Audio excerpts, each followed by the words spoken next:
Wujudkan generasi emas, Dignas Ambon gelar diskusi publik.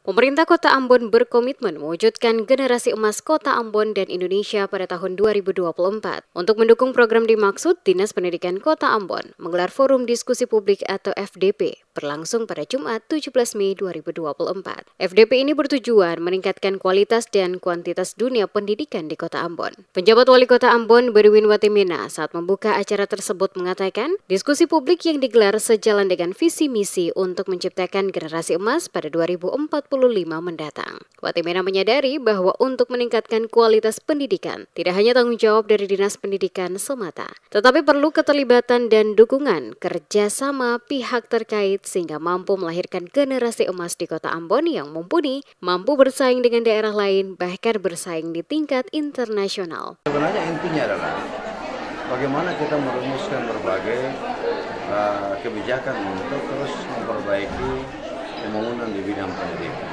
yang meliputi berbagai aspek ya. Tujuannya adalah pada waktunya minimal pembangunan bidang pendidikan di Kota Ambon dapat semakin membaik dan bisa menjawab ya berbagai indikator yang ditetapkan oleh pemerintah ya, sebagai pengelola atau dinas penyelenggara pendidikan yang berkualitas.